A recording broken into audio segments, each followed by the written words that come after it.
them. Yes, Okay. All right. So today's study is a very, very important study. It's about the receiving of the Holy Spirit.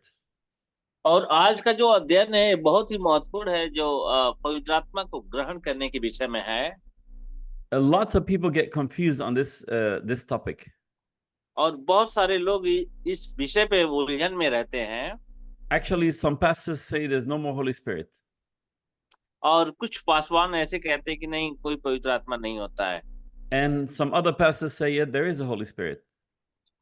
और कुछ पासवान कहते हैं कि हाँ, पवित्र आत्मा है।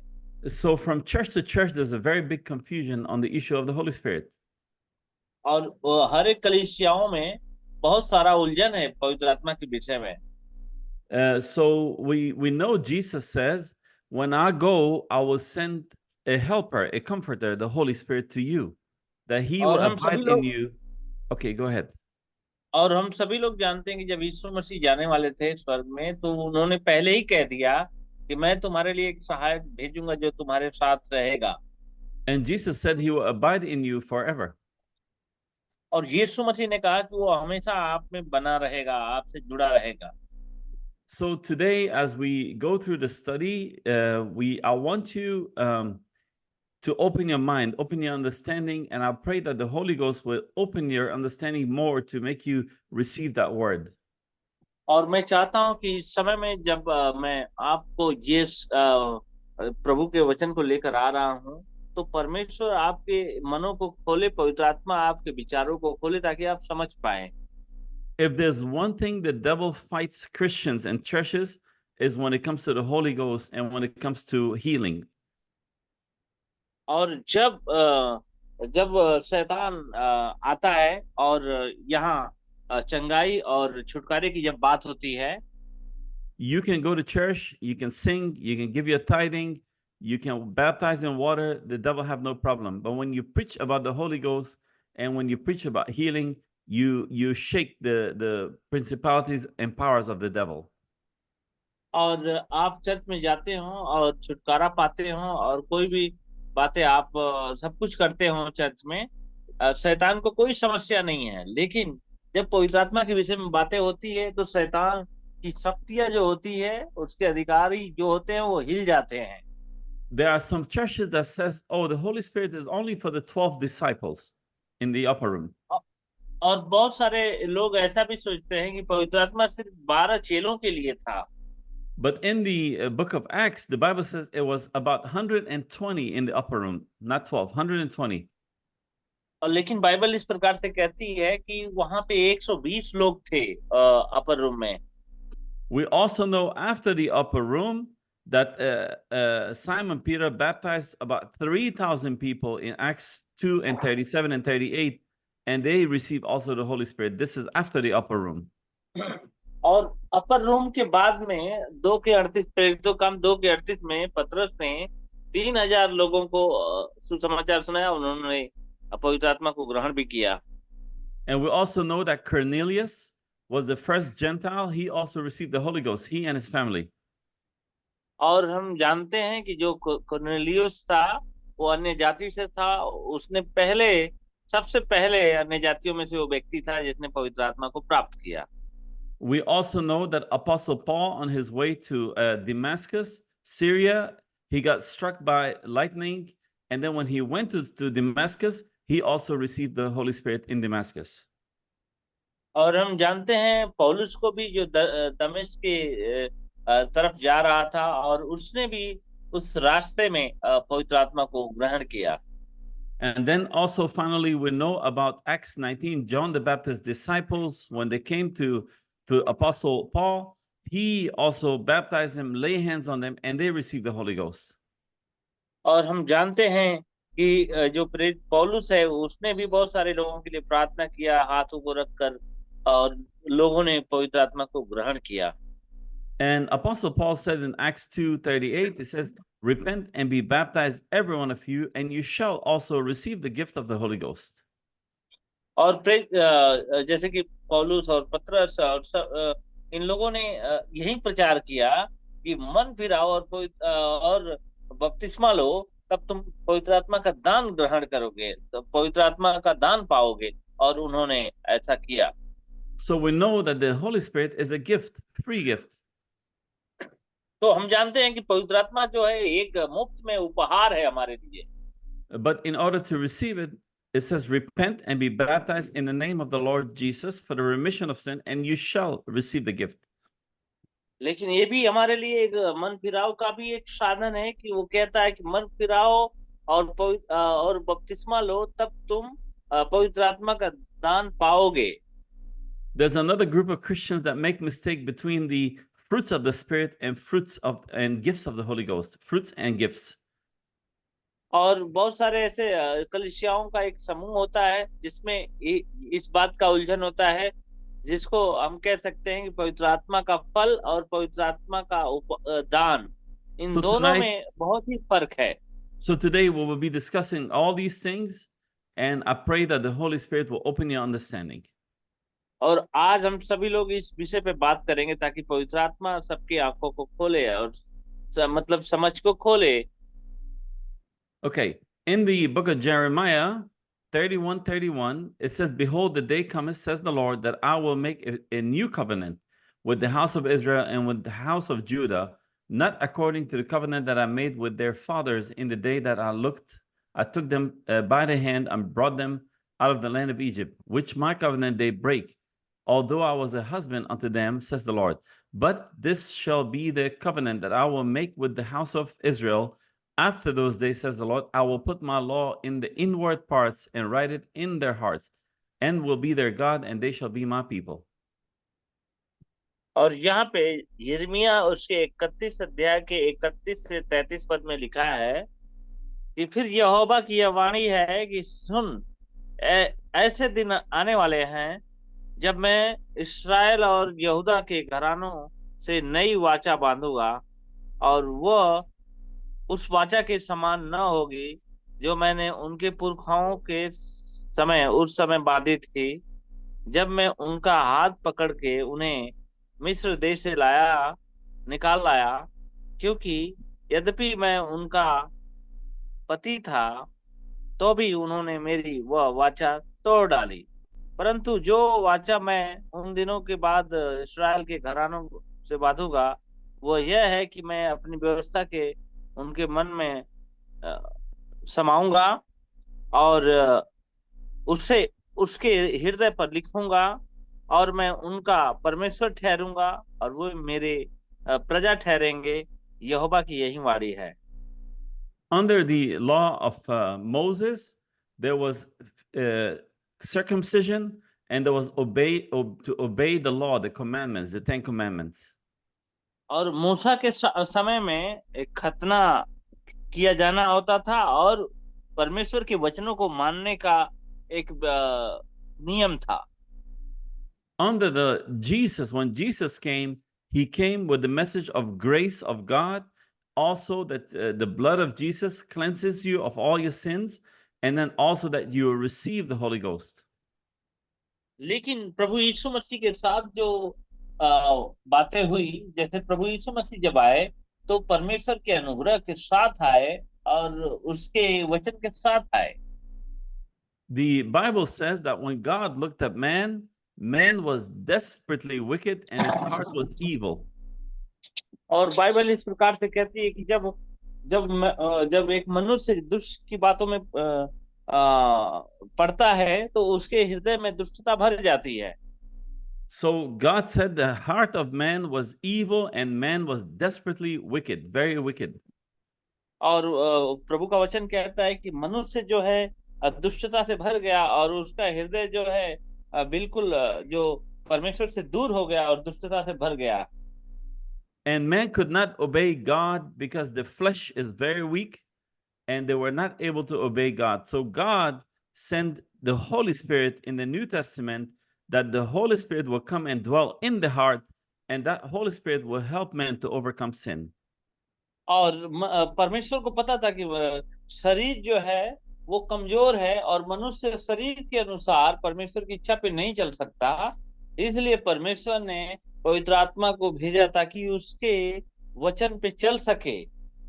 So without the Holy Spirit, you have no power to overcome sin in your life. तो बिना पवित्र आत्मा के सामर्थ्य के आपके जीवन में कोई ऐसी बात नहीं है जो आप पाप के ऊपर विजय प्राप्त कर ले। And without the blood of Jesus, there's no way to wash your sins away. और बिना प्रभु यीशु मसीह के लहू के द्वारा, बिना उसके लहू के बिना आप अपने पापों से शुद्धिकरण नहीं पा सकते हैं। And without the grace of the Father, there's no way you can be forgiven, because God's grace, it means God's goodness. He gave और grace to man to be forgiven. और परमेश्वर के अनुग्रह के बिना आपको क्षमा भी नहीं मिल सकती है। If you remember the last time we discussed about God working in threes, like Father, Son, Holy Ghost, which is the Lord Jesus Christ. But also we discussed the new birth, that you come out of your mother's womb from water, you come out is the blood, and then when you come out, you receive the Spirit. और जैसे कि हमने पिछले बार में हमने इस बातों को हमने देखा है कि जैसे हमने प्रभु यीशु मसीह के विषय में देखा कि प्रभु यीशु मसीह का मतलब पिता, पुत्र, पवित्र आत्मा, और हमने उन चीजों के बारे में देखा कि एक बच्चा जब वो माँ के गर्भ में होता है तो पानी बन के रहता है, लेकिन जब वो बाहर निकलता है तो उसके अंदर आत्मा आ जाती है। उसी प्रकार से जब एक मनुष्य जब वो पवित्र आत्मा को ग्रहण कर लेता है तो उसके अंदर एक आत्मिक जीवन उत्पन्न हो जाता है। उसके विषय में हमने देखा। The very sad part is many of the churches stop only at water baptism. They cannot move further because they're stuck with the denomination and they're stuck at only water baptism. और बहुत ऐसे कलीसिया हैं जो पानी के बपतिस्मा से ही सीमित हो गए और उससे बाहर नहीं आ सके, पवित्र आत्मा के विषय में वो समझ नहीं पाए। Because so many people have already made up the mind, they don't want to change the denomination, they just accept water baptism. But it's not correct because the Bible teaches different. और उनकी जो मजबूरियां हैं कि वे उससे ऊपर नहीं आ पा रहे हैं, क्योंकि वो उनकी संस्थाओं का, उनकी कलीसियाओं का जो नियम होता है उसके अनुसार वे आगे नहीं बढ़ पाते हैं, उसी में चिपके रहते हैं। When you get water baptized, it means you have decided to obey God to get water baptized. तो जब आप एक बपतिस्मा लेते हैं तो इसका मतलब ये हो जाता है कि आपने परमेश्वर के पीछे चलने का एक निर्णय ले लिया है। But unless you truly repent from deep in your heart and you are broken, you are sorry for the mistakes and the sins you have committed, the step number 2, Jesus will not wash you with the blood. But when you truly repent, he will wash you with the blood of Jesus, and then all the past is washed away. तो यदि आप सच्चे दिल से अपने मन में टूटेंगे नहीं, दीन नहीं होंगे, नम्र नहीं होंगे, अपने पापों का पश्चाताप नहीं करेंगे और परमेश्वर के नजदीक नहीं आएंगे, तब तक आपको कोई ऐसा माध्यम नहीं है जिससे आपको क्षमा मिल सके। सिर्फ एक ही माध्यम है, केवल आपको प्रभु यीशु मसीह के पास आना होगा। We call that a cleansing process, where God washes you with the blood of Jesus, the blood of Calvary, washes all your past sins away. और ये सिर्फ एक शुद्धिकरण का एक तरीका है जिसके माध्यम से आपको प्रभु यीशु मसीह शुद्ध करता है और आपके पापों को क्षमा करता है।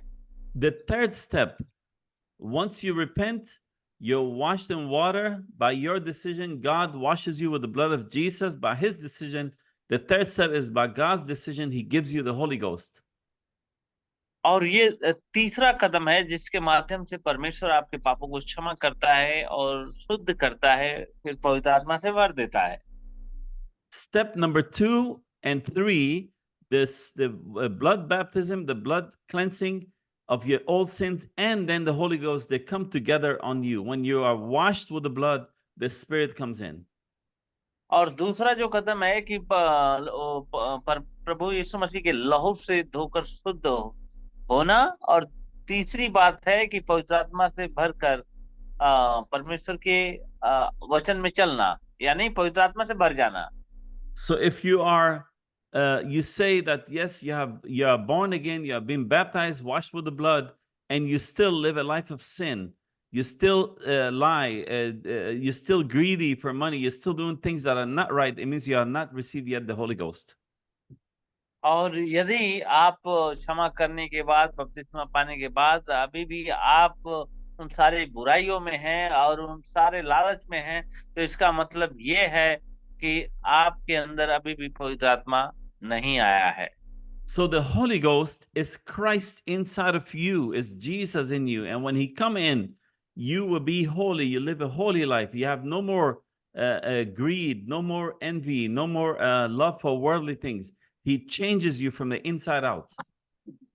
और इसी बात का प्रमाण है कि जो पवित्र आत्मा है, यानी कि मसीह आपके अंदर आ गया और वो आपकी सोच को बदल देता है। जैसे वो सोचता है आपकी सोच हो जाती है और वो आपको और शुद्ध पवित्र करता है। John the Baptist said in Matthew 3:11, he says, I indeed baptize you with water unto repentance, but he that comes after me is mightier than I, whose shoes I am not worthy to bear. He shall baptize you with the Holy Ghost and with fire.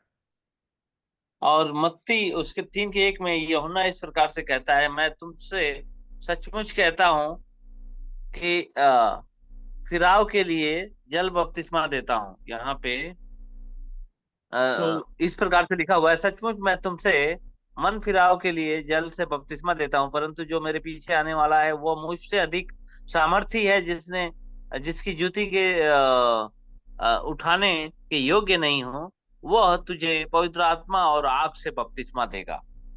So this is Apostle John the Baptist saying that, yeah, I'm baptizing you with water, but then after me comes who? He says that after me comes somebody whose shoes I'm not worthy to baptize, to untie. He said he will baptize you with the Holy Ghost and with fire. और उसी प्रकार से हम देख सकते हैं, जैसे यूहन्ना कहता है कि मैं तो तुम्हें पानी का बपतिस्मा देता हूं, लेकिन ये एक है जिसके जूती के धागे खोलने के लायक भी नहीं हूं, वो आएगा और तुम्हें आग से बपतिस्मा देगा, पवित्र आत्मा से बपतिस्मा देगा। Yes. We see in this scripture that there is 3 baptisms. तो हम वचन में देख सकते हैं 3 प्रकार के बपतिस्मा। So, and it's God that decides what baptism to give you at what stage in your Christian walk.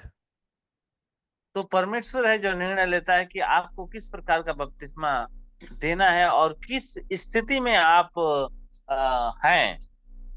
Some people get water baptized, but they are truly broken and repentant, and right there they receive the Holy Ghost when they come out of the water. और कुछ लोग ऐसे होते हैं कि पानी का बपतिस्मा लेते हैं और बहुत दिल से वे टूटे होते हैं और क्षमा प्राप्त करते हैं, इसके बाद पवित्र आत्मा का दान भी उनको मिल जाता है। Some get water baptized, but it takes them many years to receive the Holy Ghost because they have not truly repented when they got water baptized. और कुछ लोग ऐसे होते हैं कि पानी का बपतिस्मा ले लेते हैं, लेकिन कई साल लग जाते हैं पवित्र आत्मा को ग्रहण करने के लिए। So some people come to get baptized, they love God, but they don't understand that they need to truly repent and live a holy life. They never truly surrender to God. So they only get water baptized, they get happy, everybody happy, clap for them, but that's not enough. You need the Holy Spirit baptism. और कुछ लोग ऐसे होते हैं कि जैसे बहुत ईमानदारी पूर्वक आते हैं और पवित्र आत्मा जैसे पानी का बपतिस्मा ले लेते हैं, लेकिन पवित्र आत्मा को ग्रहण नहीं कर पाते हैं। इसका मतलब ये होता है कि वे सच्चे दिल से मन फिराव नहीं कर पाते हैं या पापों से क्षमा उनको नहीं मिल पाती है। So one thing you need to know is that the Holy Spirit is for you. और एक चीज आपको जानने की जरूरत है कि पवित्र आत्मा आपके लिए है। The Holy Spirit is for anybody that believes that Jesus died for them, and anybody that will be written in that book of life must receive that Holy Ghost before he can go to heaven. और पवित्र आत्मा इसलिए जरूरी है कि आपको अगर स्वर्ग में जाना है तो वहां पे आप जीवन के पुस्तक में तभी लिखा होगा जब आपके पास पवित्र आत्मा होगा। And then when the Holy Spirit come, there is signs, there's things that will tell you that you do have the Holy Spirit. और जब पवित्र आत्मा आता है तो ये एक चिन्ह हो जाता है कि आपके पास वो पवित्र आत्मा है। The Holy Spirit is not sensation, is not feeling. और पवित्र आत्मा एक प्रकार का अनुभव नहीं है, सिर्फ महसूसीकरण नहीं है, महसूस करना ही पवित्र आत्मा नहीं है। It's the life of God in you. और ये परमेश्वर का जीवन आपके अंदर है, ऐसा है। And when the Holy Spirit comes, he goes and sits in the heart. और जब वो पवित्र आत्मा आता है तो आपके अंदर उसकी आत्मा बैठ जाती है, मतलब आप परमेश्वर के साथ हो जाते हैं। In Romans 5:5, it says, "And hope maketh not ashamed, because the love of God is shed abroad in our hearts by the Holy Ghost, which is given unto us." और यहाँ पे रोमियो की पुस्तक उसके 5:5 में लिखा है, और आशा लज्जित नहीं करती, क्योंकि परमेश्वर का प्रेम पवित्र आत्मा के द्वारा हमारे हृदयों में डाला जाता है, जो हमें दिया गया है। So the Bible says that the Holy Spirit is given to us, which is given to us. और बाइबल इस प्रकार से कहती है कि पवित्र आत्मा हमें दिया गया है, जो हमें दिया गया है। Now, I want to tell you a quick story. Many years ago, maybe 50 years ago, here in America, the doctors took the hearts of the different animals, birds and fish and cows and everything, and opened the hearts in the middle. और मैं आपको बताना चाहता हूँ कि कई साल पहले अमेरिका में कुछ डॉक्टरों ने जानवरों का दिल लिया और उसको बीच में खोला, दिलों को लेकर, और उसको बीच में खोला। And when they open the hearts, they look inside the heart and they notice that the heart of a man is the only heart that has a different compartment. It has an empty void somewhere in it, little like a round circle inside the heart. No animal had this place. और जब उन डॉक्टरों ने सारे हृदयों को खोला, जैसे सारे जानवरों का, सारे पक्षियों का, और उसी में से मनुष्य का भी हृदय को खोला, तो उसने देखा कि जो मनुष्य का जो हृदय होता है, उसके अंदर, उसके दिल के अंदर एक जगह खाली होती है, मतलब एक सफेद सा एक जगह होता है जो एकदम बिल्कुल खाली रहता है, रिक्त स्थान रहता है। And it was said that this is the dwelling place of the Holy Spirit. It was believed by Christians that that compartment in the heart is the dwelling place of the Holy Spirit. और ये एक जो खाली जो स्थान था, ये मसीह लोगों का मानना था, जो डॉक्टर लोग थे, कि ये पवित्र आत्मा के रहने का स्थान है। 1 Corinthians 3:16 says, "Know ye not that ye are the temple of God, and that the Spirit of God dwelleth in you? If any man defile the temple of God, him shall God destroy, for the temple of God is holy, which temple ye are." और पहला कुरिन्थियों उसके 3:16-17 में लिखा है, क्या तुम नहीं जानते कि तुम परमेश्वर का मंदिर हो और परमेश्वर का आत्मा तुम्हें वास करती है? यदि कोई परमेश्वर के मंदिर को अपवित्र करे तो परमेश्वर उसे नाश कर देगा, क्योंकि परमेश्वर का मंदिर पवित्र है और तुम वही मंदिर हो। So the temple of God is your body, and the Holy Spirit dwells inside of you, and the residence is the heart. तो जो परमेश्वर का जो मंदिर है वो आप हो, और आपके अंदर जो रहने का जो स्थान है वो आपका दिल है। And this is why God said in the last days he would take the heart of stone and give you the heart of flesh. और इसीलिए उसका वचन कहता है कि अंत के दिनों में वो पत्थर के दिल को निकाल के मांस का दिल भरेगा। You will see some men, they are evil, they steal, they lie, they kill, they hurt people, they cannot forgive. But when the Holy Ghost come in, all of a sudden, the heart completely changed. They become loving and kind, and they love God. They want to go to church. They want to read the word. They want to do things for God. आप जान सकते हो और समझ सकते हो कि जो लोग दूसरों की हत्या करते हैं, मारते हैं, लूटते हैं, पीटते हैं, जो भी करते हैं, क्योंकि उनके अंदर एक पत्थर का हृदय होता है। लेकिन जब पवित्र आत्मा उन्हीं के अंदर आ जाता है, फिर इसके बाद वे दूसरों को क्षमा करने लगते हैं, प्यार करने लगते हैं, और दूसरों का ध्यान सम्मान सब करने लगते हैं। वही लोग एकदम बिल्कुल बदल जाते हैं। Luke 17 says, "And when he was demanded of the Pharisees when the kingdom of God should come, he answered them and said, The kingdom of God cometh not with observation, neither shall they say, Lo here or lo there. For behold, the kingdom of God is within you. और यहाँ पे लूका उसके 17 के 20-21 में लिखा है, जब फरीसियों ने उससे पूछा कि परमेश्वर का राज्य कब आएगा, तो उसने उनसे कहा, परमेश्वर का राज्य दिखावे से नहीं आता, न न वे कहे देखो यहाँ से यहाँ है, यहाँ देखो वहां है, क्योंकि देखो परमेश्वर का राज्य तुम्हारे भीतर है। So when the Holy Spirit comes, it's going to be in you. And that's why we call the kingdom of God will be in you, because you are the dwelling place of the Holy Ghost.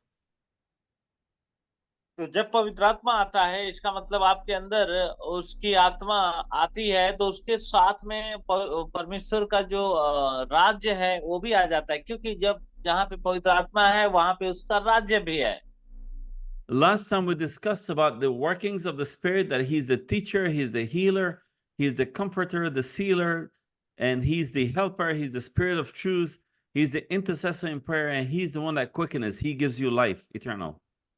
और जैसे पिछले दिनों में हमने एक अध्ययन में देखा था कि पवित्र आत्मा शिक्षक है, सहायक है, दिलासा देने वाला है, और एक मुहर है, और घाव पे पट्टी लगाने वाला है, सत्य की आत्मा है, प्रार्थना में वो सहभागी होने वाला है, हमारे लिए प्रार्थना करने वाला है, जीवन के लिए बिल्कुल वो हमारे लिए सक्रिय है। So the Holy Spirit, He is very, very important person in the Bible. और जो पवित्र आत्मा है बिल्कुल बिल्कुल हमारे लिए महत्वपूर्ण व्यक्ति है। And if you don't understand that the Holy Spirit is a person, is the Spirit of God, then it's no way to understand the word. और यदि आप समझ नहीं पाएंगे कि पवित्र आत्मा एक व्यक्ति है, तो आप परमेश्वर के वचन को भी नहीं समझ पाएंगे। The Bible says in the book of Genesis, the whole world was dark, and the Spirit of God came upon the earth, and when He came and spoke, all of a sudden we have light. और उसी प्रकार से उत्पत्ति की पुस्तक के पहले अध्याय में लिखा हुआ है कि पृथ्वी पे अंधियारा था, लेकिन उसका आत्मा उस पे मंडराया, और इसके बाद उजाला भी हो गया। And then He created life. और तब उसने जीवन को बनाया। So the Holy Spirit is the light of the world. He's the life of the world. और तो पवित्र आत्मा जो है संसार की ज्योति है।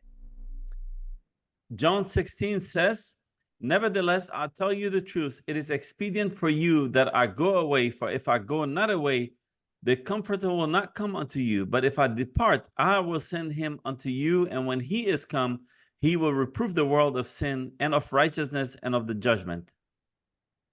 और प्रभु यीशु मसीह ने कहा यूहन्ना उसके 16:7-8 में, तो अभी मैं तुमसे सच कहता हूँ कि मेरा जाना तुम्हारे बीच तुम्हारे लिए अच्छा है, क्योंकि यदि मैं न जाऊं तो वो सत्य का आत्मा, संतावना देने वाला आत्मा तुम्हारे पास न आएगा, परंतु यदि मैं जाऊंगा तो वो उसे तुम्हारे पास भेजूंगा, और जब वह आएगा तो संसार को पाप और धार्मिकता और न्याय के विषय में निरंतर सिखाएगा।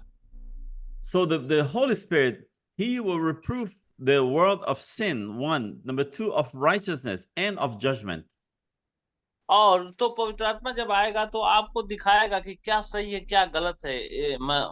इस संसार की बातों में आपको सही बातों को प्रकट करेगा। John 16 said, the Spirit of truth. It says, howbeit when he, the Spirit of truth, is come, he will guide you into all truth.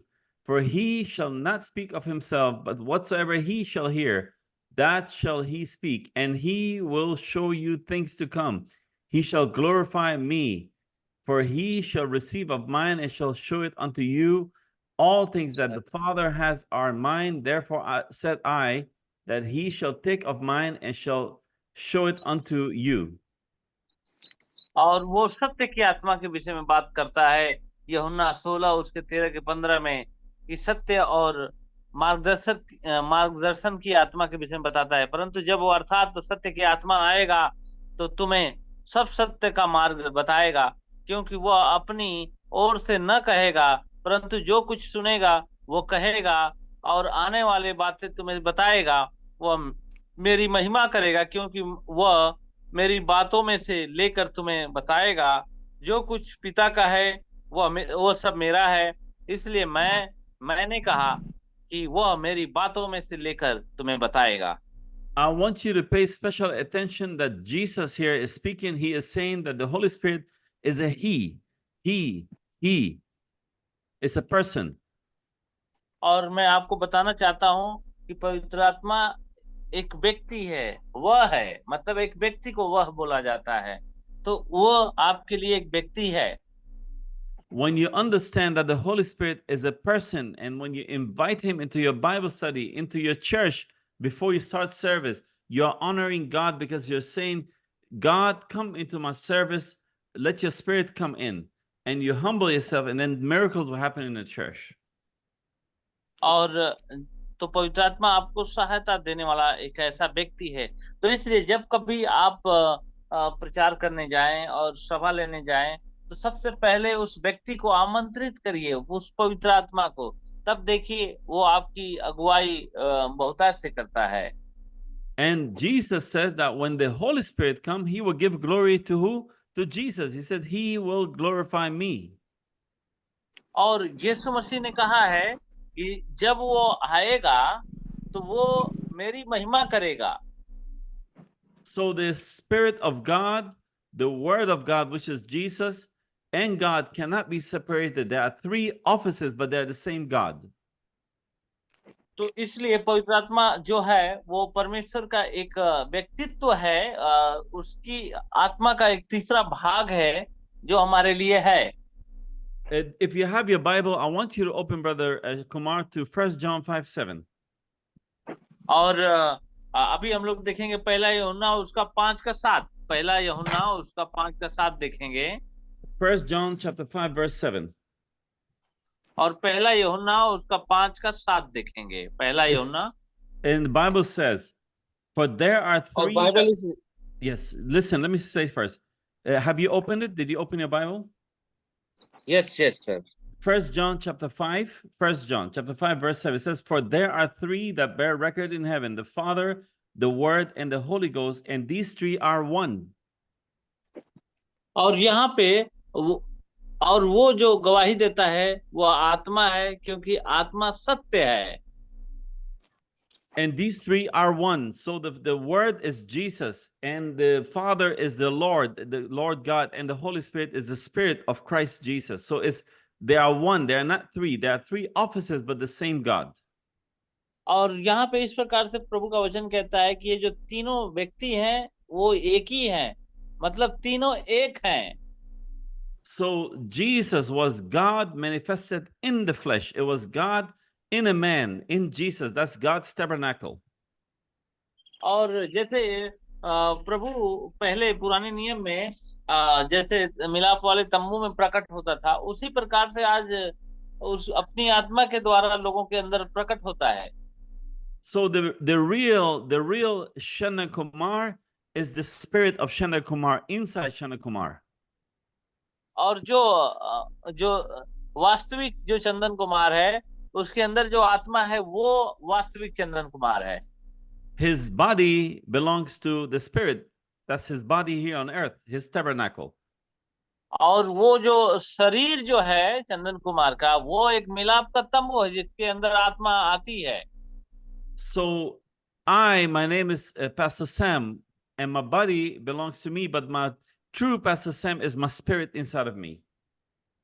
और जैसे मेरा नाम पास्टर श्याम है, तो मेरे अंदर जो है वो वास्तविक जो पास्टर श्याम है वो है। मैं तो एक सिर्फ एक उसके लिए एक मिलाप का तंबू हूँ। So if you go to the book of Revelations, I believe it's chapter 19, the Bible says that the Christ Jesus was the tabernacle of the living God. और आपको मैं बताना चाहता हूँ कि यदि आपके पास बाइबल है तो उस वचन में आप देखेंगे कि जो पवित्र आत्मा जो है वो परमेश्वर की आत्मा जो है उसके मिलाप के तंबू में आती थी, और आप ही हो मिलाप का तंबू अभी। You have to remember the blood of man cannot save and cannot forgive sins. और मैं आपको बताना चाहता हूँ कि मनुष्य का कार्य, मतलब एक मनुष्य की विचारधारा, उसके कार्य आपको Some बचा नहीं सकता है। some people say Jesus was just a man, और कुछ लोग कहते हैं कि यीशु मसीह एक व्यक्ति ही था, एक मनुष्य था। but Jesus was more than a man. और लेकिन प्रभु यीशु मसीह मनुष्य से भी बढ़कर था। Jesus was divine. और यीशु मसीह दैवीय था, अलौकिक था। Remember, if he's just a man, then where is the father? Because Mary had no husband, so the father is actually God himself. और आप जरा सोचिए कि जो मरियम थी उसका कोई पति नहीं था, तो इसका मतलब जो परमेश्वर है वही है सिर्फ, और उसके उसके बिना और कोई नहीं है। So the only thing that Mary was, God put his seed, his God came into a woman and created his own seed, and this woman became gave birth to Jesus. और आप जरा याद रखें कि जो परमेश्वर है अपने बीज को दिया उस मरियम को, उसके द्वारा जो है परमेश्वर उस रूप धारण करके और इस धरती पे आया। And we see that even Jesus called Mary woman. He never ever called her mother. He said woman. Always called her woman. और आप जरा याद करें उस बात को भी कि यीशु मसीह ने भी मरियम को माँ नहीं बोला, यहाँ तक कि स्त्री बोला। If you go to Colossians 2:9, it says that the fullness of Godhead dwelt in Jesus bodily. और कुलुसियों की पत्री में लिखा है कि जो परमेश्वर की जो भरपूरी है प्रभु यीशु मसीह में बिल्कुल वास किया। Please open Colossians 2:9. Colossians 2:9. It says, और आइए हम देखते हैं कुलुसियों उसके 2:9। for in him dwelleth all the fullness of the Godhead bodily. और उसमें सब चीजें जो है कि वास करती हैं। So Jesus on earth was called the Son of Man because his God identified himself with you and with me. He came and became the Son of Man because of you and me. He identified himself with you and me. और परमेश्वर खुद मनुष्य का पुत्र बन गया ताकि हम उसे पहचान सकें और उसको जान सके कि हाँ वो परमेश्वर है। अपनी पहचान देने के लिए वो मनुष्य का पुत्र बन गया। And the Holy Spirit dwelt in his tabernacle in Jesus. And then he is the one that walked the earth. It was actually God walking the earth in Jesus, in his own tabernacle. और जैसे प्रभु यीशु मसीह जहां जहां चलता था मिलाप के तंबू के जैसा, मतलब परमेश्वर खुद अपने तंबू में चल रहा था। जहां पे प्रभु यीशु मसीह चल रहा था समझो वहां पे परमेश्वर चल रहा था। In the book of Genesis, God walked with Adam and Eve in the garden. और उत्पत्ति की पुस्तक में परमेश्वर आदम हवा के साथ साथ चलता फिरता था। And then Adam and Eve sinned. And from that time, there's a separation between God and man. और आदम हवा ने पाप किया और इसके बाद में मनुष्य और परमेश्वर के बीच में दूरी हो गई। And God loves you so much that he came and became a man. He was born as the Son of Man to reunite you back to him. And in the kingdom of God, we will join him and we'll see him as he is, and he will see us as we are. और परमेश्वर आपको प्यार करता है। परमेश्वर इसलिए आपके लिए अपने आप को दे दिया ताकि आप उसके साथ हमेशा स्वर्ग में विराज करें। In the book of Revelation, we see that John in the island of Patmos, when he saw Jesus, the Bible says he fell down prostrate, almost like dead, and he was terrified when he saw Jesus. और जैसे कि हम देखते हैं कि एक व्यक्ति था जो प्रभु यीशु मसीह को जब देखा तो वो एकदम भूखा और प्यासा था उस जगह पे। John is the favorite. The Bible says he's the one that Jesus loved. When on earth, he walked with him, he ate with him, he drank with him. They preached together, they healed together. But when he saw him in the island of Patmos, he was terrified and he fell down as almost like dead on the ground. और जैसे कि जहाँ पे प्रभु यीशु मसीह को उसने देखा और वो डर गया, भयभीत हो गया कि ये तो परमेश्वर का पुत्र है। और वही व्यक्ति जो है प्रभु यीशु मसीह के साथ चलता फिरता, खाता पीता, मछली पकड़ता, सब कुछ किया था, लेकिन वही व्यक्ति जो है प्रभु यीशु मसीह को देखकर, उसके असली रूप को देखकर डर गया वो। And then the reason is because when he saw Jesus, Jesus was in his glorified form. He had a heavenly body. He was like a light. And that's why he was terrified. और यूहन्ना क्यों डरता है? क्योंकि देखता है कि प्रभु यीशु मसीह जो है महिमामय शरीर में दिख रहा है, इसलिए वो भयभीत हो गया, डर गया। I want you to open to book of Revelations chapter 1 verse 17. और मैं चाहता हूं कि आप सभी लोग प्रकाशित वाक्य उसके 17 अध्याय को देखें। Open to Brother Kumar, open Revelations 1:17. और हम देखेंगे प्रकाशित वाक्य उसका 17 अध्याय। Are you there? Yes, sir. Yes, sir. Okay, and it said, and when I saw him, that's John, I fell at his feet as dead, and he laid his right hand upon me and saying unto me, fear not, I am the first and the last. I am he that liveth and was dead, and behold, verse 18, I am alive forevermore. Amen. And have the keys to hell and to death. So read 17 and 18. और हम यहाँ पे देखते हैं प्रकाशित वाक्य उसके 17 अध्याय के 18 में, और यहाँ पे वो कहता है 17 जिस स्त्री को तूने देखा वो बड़ा नगर है जो पृथ्वी के राजाओं पर राज्य करता है। So when John fell at Jesus' feet as dead, Jesus touched him and said to him, I'm the first and I'm the last. और जब वो यूहन्ना डर गया तो यीशु मसीह ने उसको छुआ और उसने कहा कि मैं ही अल्फा और ओमेगा हूँ। I am he that liveth and was dead. और मैं ही तुम में हूँ जिसके कारण जीवित हो। And behold, I'm alive forevermore. और हमेशा के लिए मैं जीवित रहने वाला हूँ। And behold, I have the keys of hell and of death. और हमारे पास जो नरक की जो कुंजी है वो मेरे पास है। So we see that Jesus was more than a man. और तो हम देख सकते हैं कि यीशु मसीह एक मनुष्य से भी बड़ा था। Now we can say, yes, he's the Son of God, but actually that word means the word of God, the spoken word of God. और हम कह सकते हैं कि जो मनुष्य का पुत्र है और जो परमेश्वर का पुत्र है वो परमेश्वर का वचन भी है। But that's another study. We'll study that later. For now, I want you to understand about the Holy Ghost. और वो तो एक दूसरा विषय हो जाएगा, लेकिन मैं आपको बताना चाहता हूँ पवित्र आत्मा के विषय में। 1 Corinthians 2:13 says, which things also we speak, not in words which man's wisdom teaches, but which the Holy Ghost teaches, comparing spiritual things with spiritual. But the natural man receiveth not the things of the Spirit of God, for they are foolishness unto him. Neither can they know them, because they are spiritually discerned.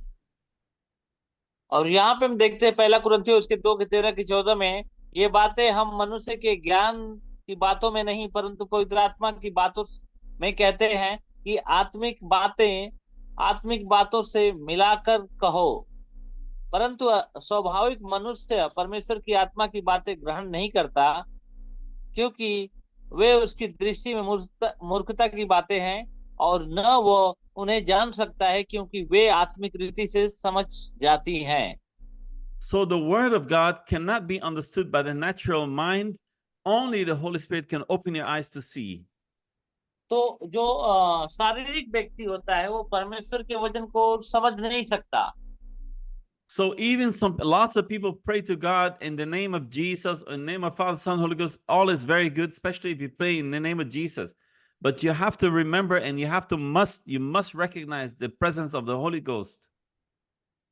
तो बहुत सारे लोग ऐसे होते हैं कि जो प्रार्थना करते हैं प्रभु यीशु मसीह के नाम से और सब कुछ करते हैं, अच्छी बातें करते हैं, लेकिन यदि पवित्र आत्मा को नहीं जानते हैं तो ये बहुत ही बड़ी समस्या है। पवित्र आत्मा की उपस्थिति बहुत जरूरी है, समझना चाहिए। And the minute you start to preach the name of Jesus, the Holy Spirit comes in and he glorifies Jesus.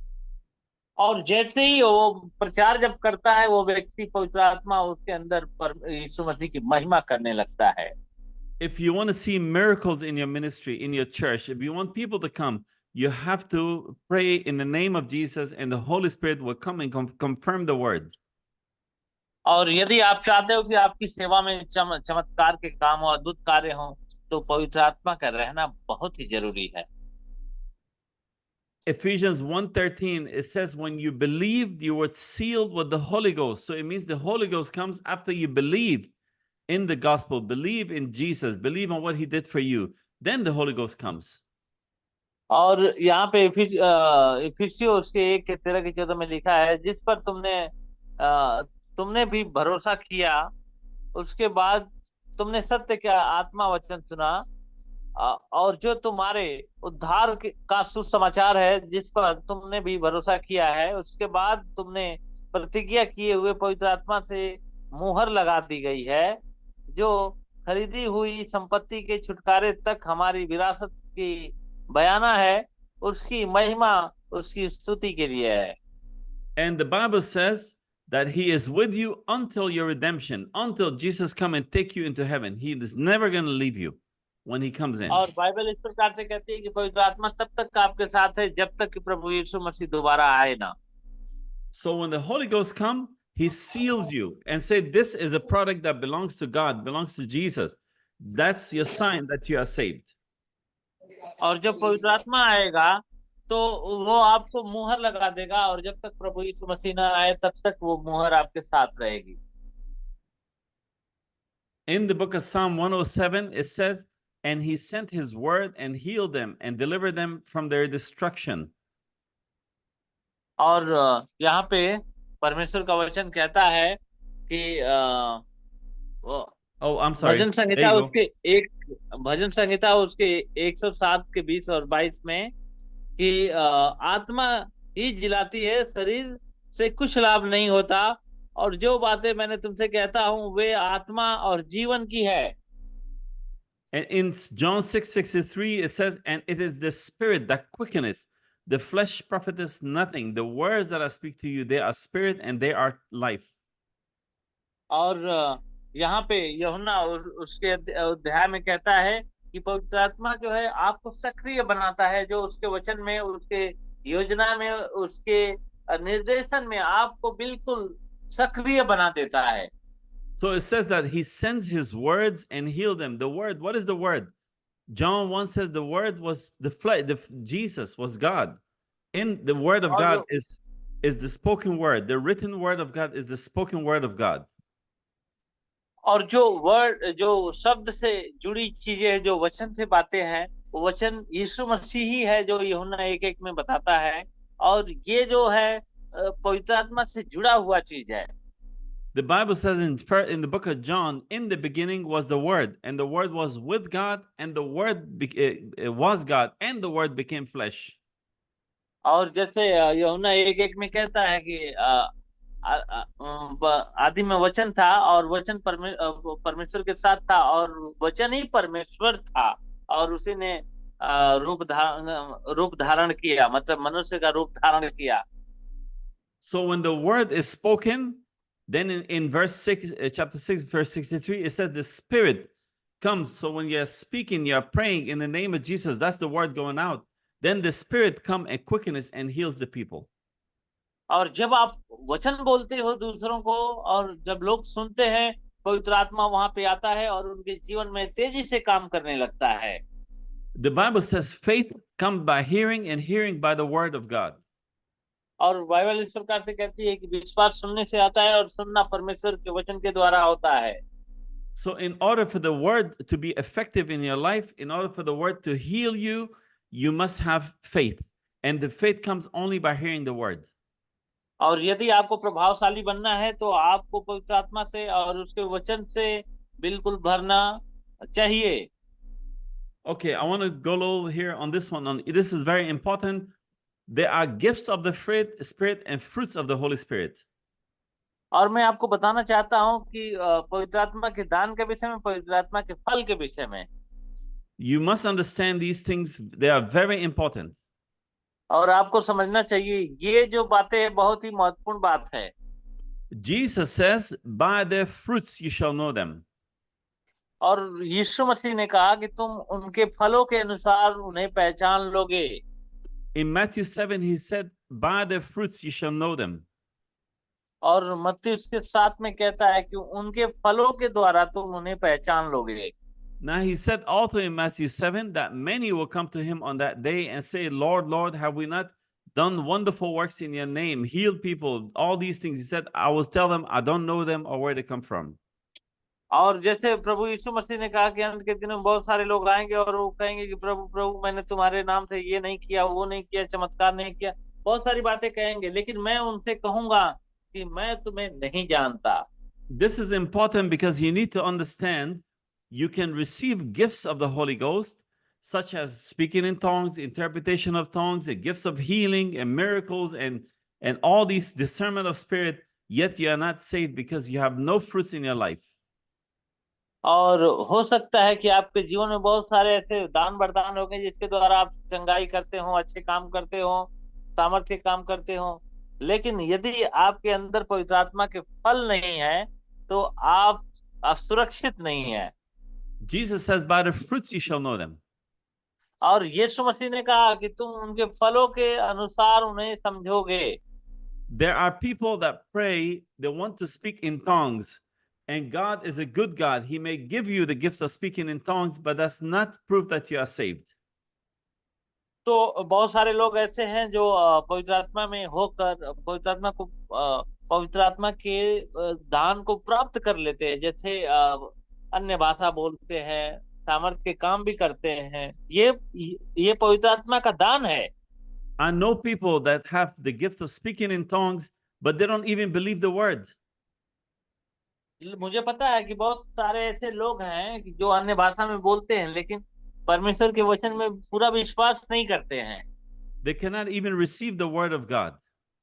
और यहाँ तक कि वे परमेश्वर के वचन को नहीं ग्रहण करते हैं। And I know people, devils basically, I know devils, evil people who speak in tongues.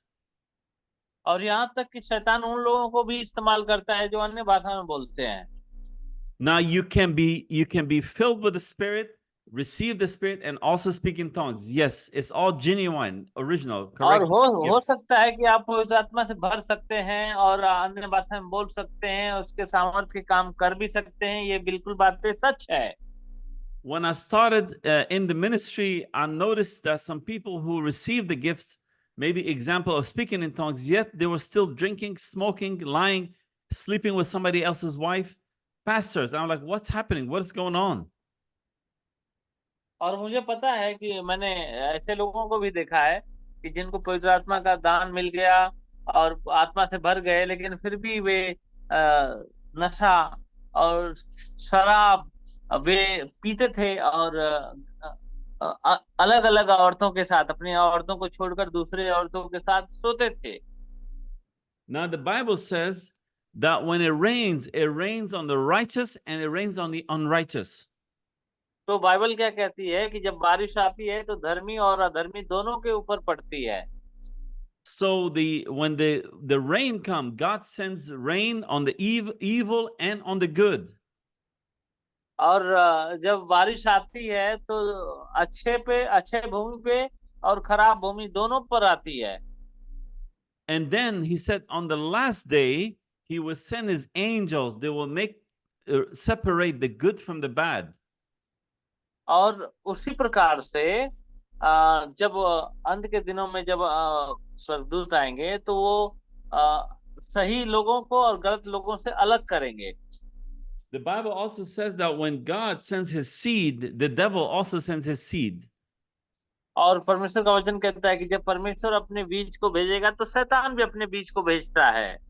So when a true born again believer who have received the Holy Spirit, his gifts, the gifts of the Holy Spirit will be evidence in his life. तो ये एक बात है कि जैसे कि अगर एक मनुष्य पवित्र आत्मा को ग्रहण कर लेता है तो इसका मतलब है कि पवित्र आत्मा उसका गवाह बन जाता है। Okay, now I think here I want to pray because I want the Holy Spirit to open your eyes to see what comes next is very important. और मैं आपके लिए प्रार्थना करना चाहता हूँ। मैं चाहता हूँ कि पवित्र आत्मा आपके दिल को छुए और जो आपके जीवन में आने वाला चीज है उसके लिए पवित्र आत्मा आपको मार्गदर्शन करे।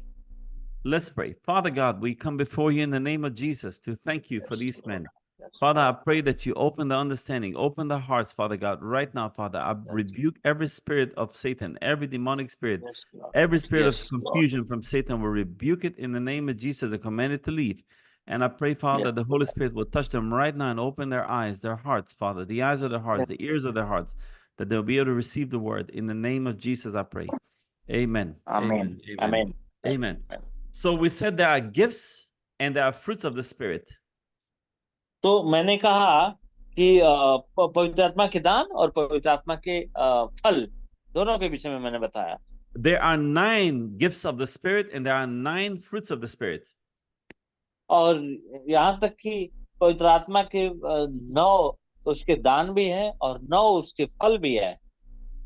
In the book of 1 Corinthians 12, the Bible lists 9 gifts of the Holy Ghost: the words of wisdom, the works of knowledge, the gifts of faith, gift of healing, working of miracles, prophecy, discernment of spirit, diverse kinds of tongues, interpretation of tongues. और यहाँ पे हम देखते हैं कि जो पहला कुरिन्थियों उसके 12 के 1 के 11 में लिखा है कि उसके जो फल है, उसके जो दान है, सबसे पहले दान देखते हैं कि बुद्धि का वचन, ज्ञान का वचन, विश्वास, चंगाई के वरदान, चमत्कार करना, भविष्यवाणी, आत्माओं को पहचानना, विभिन्न प्रकार की भाषाओं को बोलना, भाषाओं का. तो ये सारी चीजें जो है आत्मा के काम है. और एक जो है जैसे अलग अलग लोगों को अलग अलग तरीके से बांटती है. In verse 11, it says that the Holy Spirit divides these gifts as he wills to divide them. और ये 11 पद में ऐसे इस प्रकार से कहता है कि ये उसी आत्मा के काम है जो हर एक को अलग अलग काम के लिए बांट देता है. Now remember that these are gifts of the Spirit, not fruits, gifts of the Holy Spirit. और ये आप जरा याद रखें इस बात को कि ये सारे जो है पवित्र आत्मा के दान हैं. Jesus says in Matthew 7, by their fruits you shall know them. यीशु मसीह ने मत्ती के 7 अध्याय में कहा है कि तुम उनके फलों के अनुसार उन्हें पहचान लोगे. In Galatians 5:22, it says, but the fruits of the Spirit are love, joy, peace, long-suffering, gentleness, goodness, faith, meekness, and temperance. और गलतियों उसके 5 के 22 से 24 में लिखा है कि परंतु आत्मा का फल प्रेम, आनंद, शांति, धीरज, नम्रता, भलाई, विश्वास, नम्रता, संयम है. I once talked to a lady.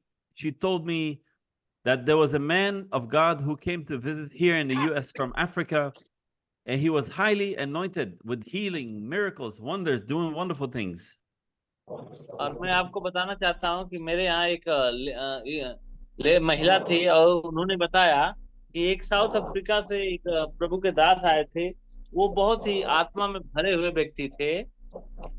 And he was a married man. और वो एक शादीशुदा व्यक्ति था.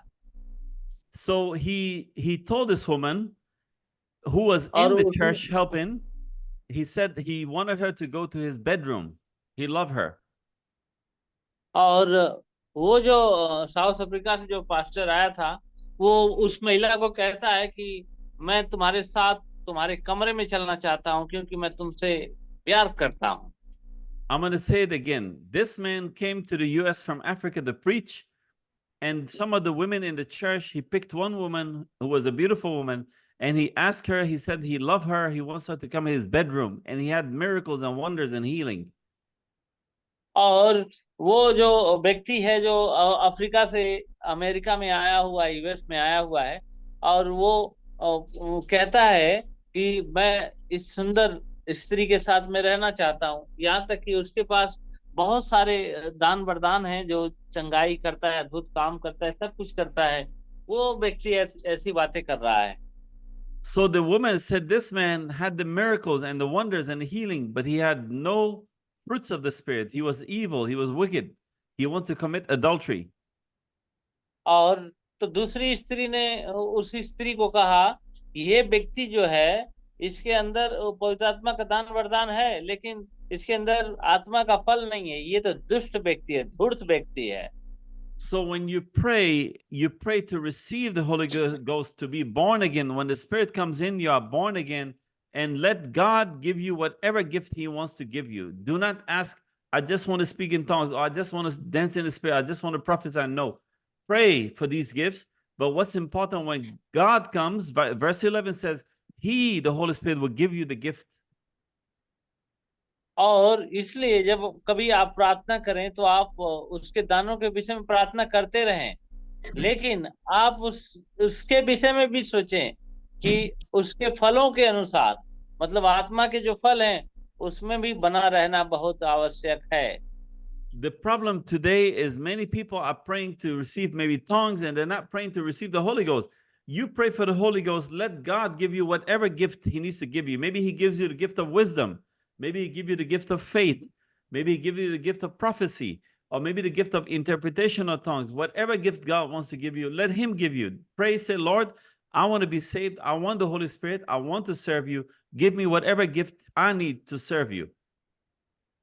तो बहुत सारे लोग ऐसे हैं कि जो आत्मा अन्य भाषा के लिए प्रार्थना करते हैं और अलग वो दानों के लिए प्रार्थना करते हैं, लेकिन मैं ये कहना चाहता हूं कि आप बस पवित्र आत्मा को ग्रहण करने की बात करें, पवित्र आत्मा को ग्रहण करें, इसके बाद पवित्र आत्मा अपने हिसाब से आपको दान देगा, बांटेगा, क्योंकि वचन भी ऐसा ही कहता है कि वो अलग अलग लोगों को बांटता है. वो उसी प्रकार से आपको, हो सकता है आपको बुद्धि का जो दान है वो दे दे, हो सकता है आपको अनुवाद का जो है वो दान दे दे, कोई भी दान वो अपनी इच्छा से दे सकता है. Now I want to show you this. There's a bird called the dove. The dove is a peace dove, I think it's called. They said it has 9 feathers on the left and 9 feathers on the right. तो यहाँ पे मैं दिखाना चाहता हूँ कि यहाँ पे एक कबूतर है जिसके दोनों पंखों में 9 उपहार हैं, 9 दान हैं और 9 फल भी हैं. And this feathers, the 9 represent the gifts of the Spirit, and the other 9 represents the fruits of the Spirit. और ये जो 9 जो इसके जो पंखड़ी है, ये 9 पंखड़ी इस बात को दर्शाती है कि 9 उपहार हैं और 9 उसके फल भी हैं. So if a church has fruits of the Spirit and has gifts of the Spirit, that is a good church. It will fly and have very good balance. और यदि कोई भी ऐसा अगर कलीसिया है जिसमें 9 दान भी हैं और 9 फल भी हैं, तो सबसे श्रेष्ठ वो चर्च है और सबसे अच्छा है जो एकदम उड़ता हुआ चर्च है, मतलब ऊपर जाने वाला चर्च है. This is a church that's doing deliverance for the sick, that people are getting healed, people are receiving the Holy Ghost, the gifts of the Spirit are evidence, the fruits of the Spirit are evidence in their life. और यही वो church है जिसमें लोगों को चंगाई मिलती है, यही वो चर्च है जो बहुत सारे चमत्कार के काम करते हैं, छुटकारे के काम करते हैं. इसी चर्च में सब कुछ होता है. This is a church that has 5 ministry gifts: the apostles, the teachers, the prophets, the pastors, and the evangelists, which are represented by the tail of the dove. और ये वो चर्च है जिसमें 5 प्रकार के सेवक हैं, जैसे कि प्रेरित है, पासवान है, शिक्षक है, भविष्यवक्ता है, और इन सारे प्रकार की जो सेवा है इसके साथ है. So a bird, a church that have only gifts of the Spirit cannot fly. One wing is broken. So every Christian, every one of you, you need to have fruits of the Spirit when you're born again, and God gives you the gifts, and then you can fly, no problem. और अभी आप देख लीजिए कि यहाँ पे जो है एक पंख अगर काट दिया जाए तो अच्छा नहीं है. उसी प्रकार से अगर किसी भी कलीसिया में अगर यहाँ पे केवल फल है और उपहार नहीं है तो भी अच्छा नहीं है, यदि उपहार है फल नहीं है तो भी अच्छा नहीं है.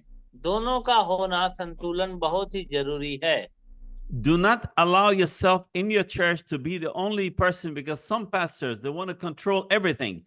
They want to control the music. They want to control everything. No, allow the gifts of the Spirit to be in the church. There are people who can sing. There are people who can pray for the sick. There are people who are prophets who can bring the word of God. There are people who are evangelists who can go out and tell the people about Jesus. So you need to allow the Holy Spirit to take control of the church, and He will do the best work. क्योंकि कलीसिया में कुछ ऐसे भी लोग होते हैं जो एक ही आदमी होता है और सब चीजों पे नियंत्रण करना चाहता है, जैसे म्यूजिक वाली चीजों पे नियंत्रण करना चाहता है और हर एक चीजों पे नियंत्रण करना चाहता है। लेकिन आप सबको पवित्र आत्मा को समर्पित करना चाहिए, और पवित्र आत्मा हो सकता है ऐसे लोगों को उभारे जो अच्छा गीत गाने वाले हों, और और आत्मा सच्चाई से गीत गाने वाले हों, और कुछ ऐसे लोग हैं जिनको आप नहीं जानते लेकिन पवित्र आत्मा उनको इस्तेमाल कर सकता है। इसलिए पवित्र आत्मा को सब कुछ सौंप दे, पवित्र आत्मा का नियंत्रण आपके पूरे कलीसिया पे होना चाहिए। Now, you, as the pastor of the church, you have to pray for God to reveal to you what gifts are in the church. And God, the Holy Spirit, will reveal to you. And these people in the church who have gifts, they are to be used by the Holy Ghost in the church. There's time to pray for the sick. There's somebody who is going to preach. There's somebody who's going to be evangelist. There are teachers. There are pastors. There's everybody have different gifts. तो इसीलिए आपको सबसे पहले प्रार्थना करना चाहिए कि आपकी कलीसिया में क्या क्या दान परमेश्वर ने दिया है, और उसके अनुसार परमेश्वर की आत्मा, पवित्र आत्मा उनको उभारे और उनको इस्तेमाल करे। So yes, there are people who will go to heaven who do not speak in tongues. There are people who do not have the gifts of prophecy who will go to heaven. If they are born again, the fruits of the Spirit is the evidence of you receiving God in your heart. और या हो सकता है कि जैसे जिसके पास अन्य भाषा नहीं हो वो भी स्वर्ग जाएगा, और जिसके पास बहुत सारे भविष्यवाणी के काम नहीं है या सामर्थ्य के काम नहीं है वो भी स्वर्ग जाएगा, क्योंकि उसके फलों के अनुसार ही सब कुछ होगा, उसकी आत्मा के फलों के अनुसार ही सब कुछ होगा। And the fruits of the Spirit here that we looked at earlier, love, joy, peace, is not only that, because it's not you. Sometimes some people say, I'm a good man, I'm a good pastor, I don't lie, I don't steal. That's not the fruits of the Spirit. When God comes in your heart, these things are normal. It's Jesus inside of you doing the work. और बहुत सारे लोग इसी प्रकार से कहते हैं कि मेरे पास ये है, वो है, सब कुछ है, आनंद है, शांति है, सब कुछ है, लेकिन जब तक पवित्र आत्मा का वो फल नहीं है तब तक वो सच भी नहीं है। Some people say, I'm a good man, I will never cheat on my wife, I never lie no more, I'm a good guy. That's not it. और कुछ लोग कहते हैं कि मैं अच्छा व्यक्ति हूँ, मैं सही बात करता हूँ, मैं किसी को धोखा नहीं देता हूँ, किसी को सताता नहीं हूँ, मैं अच्छा व्यक्ति हूँ, लेकिन ये सही बात नहीं है। Jesus says, if you do my will, me and my Father will come and abide in you. They will be in your heart doing the work. और यीशु मसीह ने कहा, यदि तुम मेरे पिता की इच्छा पे चलोगे तो इसका मतलब है कि तुम मुझ में जुड़े हुए हो, मुझ में बने हुए हो। If you see a man, he refused to forgive people. He's always lying, greedy. He wants to control everything. They have not received the Holy Ghost yet. और यदि जो व्यक्ति है जो हमेशा लालच करता रहता है और हमेशा बुरी बातों में फंसा रहता है, इसका मतलब कि उसने पवित्र आत्मा को अभी तक ग्रहण ही नहीं किया। Let's move on. I think we're at the तो very end now. तो आइए हम आगे बढ़ते हैं, और यहाँ पे And I want and I pray that God will give you the Holy Ghost. I want to pray for you. और मैं आपके लिए प्रार्थना करना चाहता हूँ कि परमेश्वर आपको पवित्र आत्मा दे। But for the Holy Ghost to come, you have to humble yourself and say, God, I humble myself. Forgive me for my mistakes. Forgive me for my religious beliefs. I just want to accept the word, accept you. And I invite you into my heart. तो पवित्र आत्मा को फिर से आप आमंत्रित करें, पवित्र आत्मा के उस प्रभाव को फिर से आप लें। आप प्रार्थना करें कि परमेश्वर मैं फिर से भरना चाहता हूँ, परमेश्वर मैं फिर से उसकी आग में बढ़ना चाहता हूँ। And when the Holy Spirit comes in, you will believe every word in that Bible. और जब पवित्र आत्मा सच में आएगा तो आप हर एक विषय में, आप हर एक वचन पे आप विश्वास करेंगे। You cannot deny not even one word in the Bible. और आप परमेश्वर के वचन में एक बिंदु, मतलब एक वचन भी आप उसका तिरस्कार नहीं करेंगे। Because the Holy Spirit wrote the word of that Bible. क्योंकि पवित्र आत्मा जो है उसके वचन को लेकर आया है। So somebody said, I have the Holy Ghost, but I don't believe the word. you have not received the Holy Ghost. When the Holy Ghost come, he cannot deny the word that he wrote. और कुछ लोग कहते हैं कि हाँ हमारे पास पवित्र आत्मा है, लेकिन मैं उस वचन पे विश्वास नहीं करता हूँ. We said Jesus, when he came, he was the Lamb of God, because God became this man to send his son, let's say, to die for the world. By his divine blood, he can wash you from your sin, and then he gives you his Holy Spirit and you become his. और विश्वास करना बहुत जरूरी है, क्योंकि प्रभु यीशु मसीह आपके लिए आया और आपके लिए बलिदान हुआ, और परमेश्वर ने भेजा था आप ही के लिए. तो इसलिए आपको उसके वचन पे विश्वास करने की बहुत जरूरत है. So Jesus, he is the Lion of Judah, we said. He is the Prince of Peace. He's the Lamb of God. He's going to come one day, and when he comes, you need to have the Holy Ghost. Then you have belonged to him now. और यीशु मसीह जो यहूदा का शेर कहलाने वाला था, वो फिर से आने वाला है और हमें ले जाने के लिए. Now I want to play this song, and in this, as I play this song, I want you to talk to the Holy Spirit. When you talk to him, you talk to him in the name of Jesus, only in the name of Jesus, for you to connect with heaven.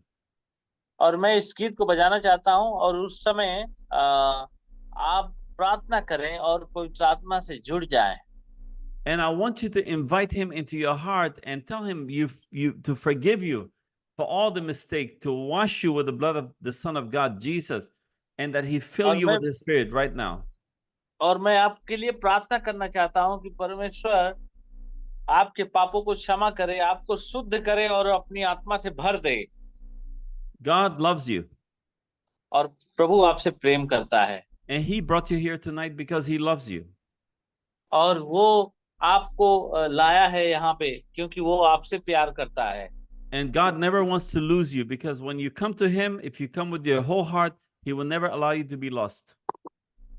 क्योंकि परमेश्वर आपको खोना नहीं चाहता है, क्योंकि एक बार जब आपको उसने एक बार अपनाया, तो इसके बाद आपको कभी छोड़ने वाला नहीं है.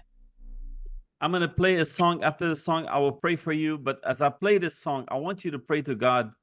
Just talk to him and tell him how you love him, and that you repent of your sins, and you want to serve him in your church, and you want to win many, many souls to Jesus, but you need the Holy Ghost. Without him, you cannot do anything.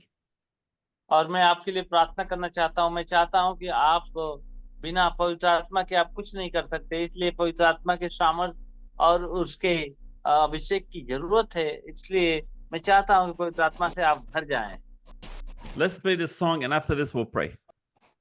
और आइए हम प्रार्थना करते हैं, और ये गीत के साथ हम प्रार्थना करते हैं. Your dreams come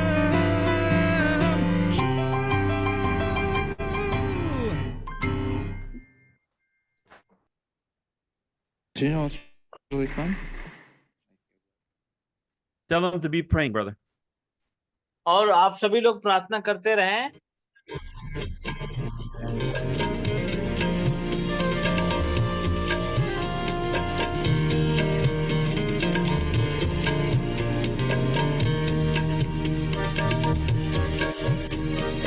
कितना हसीन वाला ये किया खुदावंद ने, कितना हसीन वाला ये किया खुदावंद ने. जहाँ दो या तीन जमा हो, मैं हूँ हाजिर उनमें. जहाँ दो या तीन जमा हो, मैं हूँ हाजिर उनमें. कितना हसीन वादा ये किया खुदावंद ने, कितना हसीन वादा ये किया खुदावंद ने.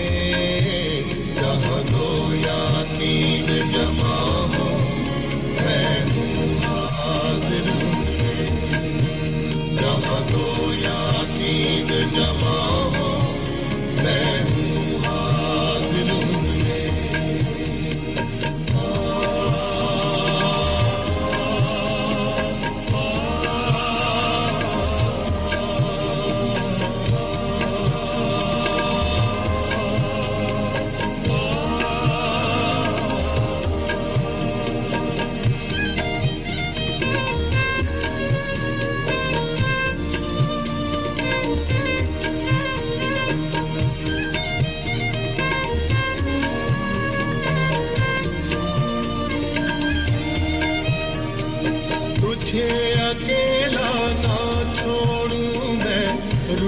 अपनी भेजूं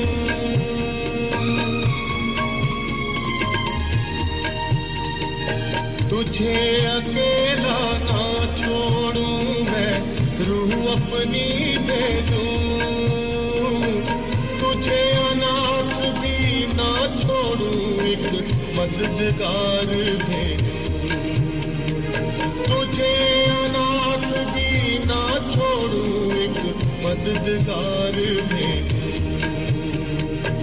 यीशु के सिवा ये कब है बात कही किसने यीशु के सिवा ये कब है बात कही किसने जहाँ दो या तीन जमा हो मैं हूँ हाजिर जहाँ दो या तीन जमा हो मैं हूँ हाजिर उनमें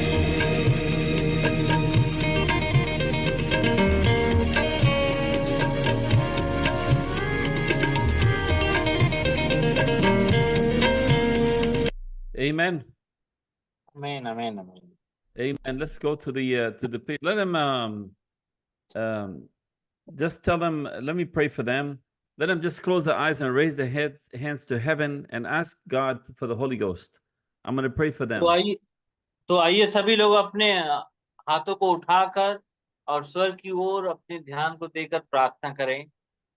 And only Jesus can give the Holy Ghost. और केवल यीशु मसीह ही पवित्र आत्मा दे सकता है। But you have to humble yourself before him. लेकिन आपको उसके सामने नम्र करना होगा। And God said that he is more willing to give you the Holy Ghost than you're willing to receive it. He's more willing, but we have to humble ourselves to him. और वो परमेश्वर कहता है कि वो सबसे ज्यादा आप चाहता है कि आपको पवित्र आत्मा मिले, आपसे भी ज्यादा वो चाहता है कि आपको पवित्र आत्मा मिले, लेकिन आपको नम्र होने की आवश्यकता है। Yeah, when the Holy Ghost comes, you may receive gifts of the Spirit, you may not receive gifts, but what's important is to receive the Holy Ghost. And your life will prove that you received it. और बहुत ही जरूरी है कि पवित्र आत्मा को ग्रहण करना, क्योंकि उसके जो उपहार है, उसके जो फल हैं, वो प्रकट होने के लिए बहुत जरूरी है पवित्र आत्मा का ग्रहण होना। Let's bow our heads and close our eyes, everybody. I'm going to pray for you and just lift your hand and ask Jesus for the Holy Ghost. आइए अपने सिरों को झुकाएं और प्रार्थना करें कि परमेश्वर आपको पवित्र आत्मा से भर दे। Tell them to lift their hands to heaven and bow their heads down and close their eyes, and I pray for them और now. अपने सिरों को झुकाएं और अपने हाथों को स्वर्ग की ओर बढ़ाएं और प्रार्थना करें। Let me pray for them. Father God, I come before you in the name of Jesus to thank you for your children. Father God, here are your people, Father. We've casted the net of your word. And we pray, Father, in the mighty name of Jesus, Father, that you fill them right now, Father, with the Holy Ghost from the crown of their heads to the soles of their feet. Father, I pray that not one man would be turned in shame, Father, but that you will fill them, Lord God. Have mercy, forgive them. Father God, so that these men will be fruitful in your ministry, Lord, that they will go out and do the work of the kingdom and win many souls to you. Father, we love you. We give you the glory. We give you the honor, Father. And we pray this, Father. Now, I rebuke every spirit of unbelief. I rebuke every spirit of confusion, every spirit of heaviness. Father, I rebuke those spirits. And I pray, Father, that the Holy Spirit now, Father, will have your free will to come upon these men and women, Father, and touch them and fill them from the crown of their head to the soles of their feet. Father God, we love you and we come before you in the name of your holy child, Jesus Christ. I say amen, amen, and amen. Hallelujah. Amen, amen, amen. Hallelujah. Glory to God. Glory to Hallelujah. God. Amen. Amen. Hallelujah. Can we tell we're done? I want brother Sanjivan pray for us in closing. Sanjeev ji प्रार्थना करेंगे। Pastor Sanjeev प्रार्थना करेंगे। Can he close in prayer for us? क्या आप प्रार्थना कर सकते हैं? आप अनम्यूट करिए संजीव जी और प्रार्थना करिए। Yes, he needs to unmute. Okay. We cannot hear him. He needs to unmute. Tell him. Unmute करिए पास्टर संजीव, पहले अनम्यूट करिए। हाँ, he needs to unmute. If he unmute, cannot, let's go to brother Rakesh Kumar. So next we'll teach him. Rakesh Kumar. Can Rakesh Kumar pray for us? Pastor Rakesh ji आप प्रार्थना करेंगे, आपका खुला हुआ है माइक। स्वर्गीय पिता, हम तेरा धन्यवाद देते हैं आज के सुंदर समय, सुंदर बेला के लिए प्रभु जी। प्रभु जी, हम सबों को प्रभु जी इस मिट्टी के द्वारा परमेश्वर जो पिता पवित्र आत्मा की भरपूरी के लिए परमेश्वर तुमने जो प्रभु जी शिक्षा दिया, इस बात के लिए हम तेरा धन्यवाद देते हैं। खुदावन होने दे प्रभु, आपकी महिमा और बड़ाई प्रशंसा होने पाए कि प्रभु जी आपके दास के द्वारा परमेश्वर जो कुछ पिता हम सबों को आत्मिक भोजन मिला है, स्वामी होने दे परमेश्वर, उसके द्वारा परमेश्वर हम अपने आप को पहचान पाए, जान पाए परमेश्वर, और बिना प्रभु यीशु के द्वारा परमेश्वर हम पवित्र आत्मा को ग्रहण नहीं कर सकते। और जिसके अंदर परमेश्वर तेरी आत्मा है, तेरी भरपूरी है परमेश्वर, हम तेरे वचनों को प्रभु जी भरपूरी से परमेश्वर विश्वास कर सकते हैं और परमेश्वर उसमें आनंद कर सकते हैं। परमेश्वर प्रभु होने दीजिए परमेश्वर, आज लोग परमेश्वर इस जूम में परमेश्वर जुड़े हुए हैं प्रभु जी, हर एक के ऊपर पवित्र आत्मा हम आपका अभिषेक मांग लेते हैं और प्रभु चाहते हैं परमेश्वर आपके राज्य प्रभु जी पिता परमेश्वर पूरे इंडिया में परमेश्वर, बल्कि पूरे विश्व में परमेश्वर फैले, और परमेश्वर जो गुप्त बातें हमसे छुटी हुई है परमेश्वर, इस मीटिंग के द्वारा तेरे प्रभु के दास के द्वारा परमेश्वर प्रभु जी हम सबको परमेश्वर मालूम होने पाए।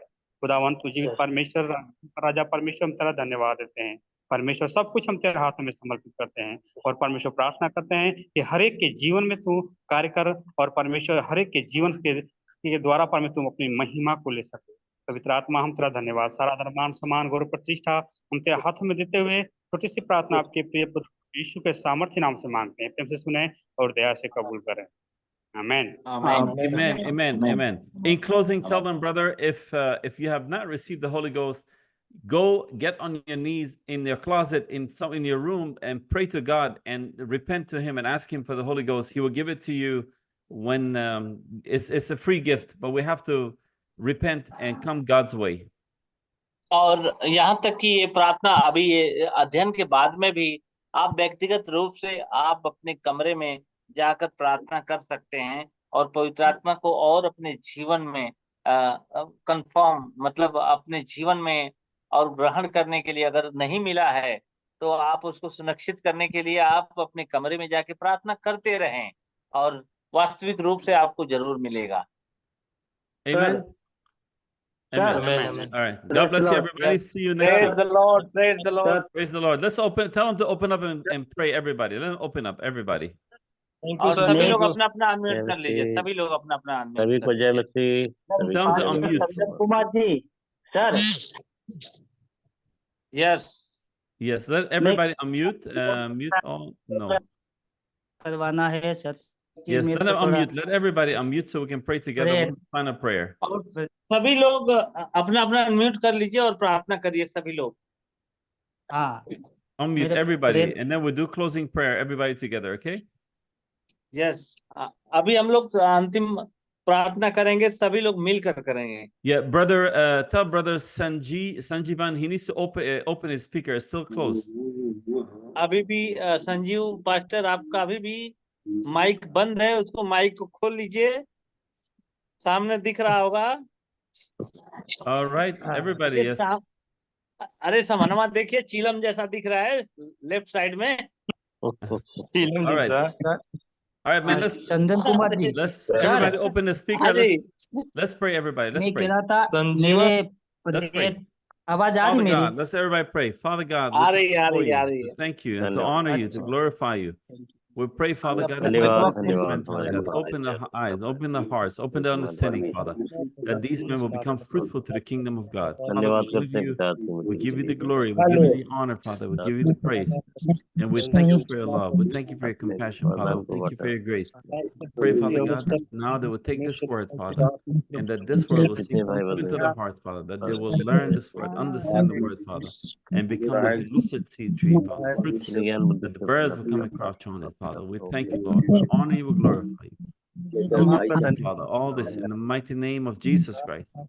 Hallelujah. Hallelujah. Alrighty. Thank you.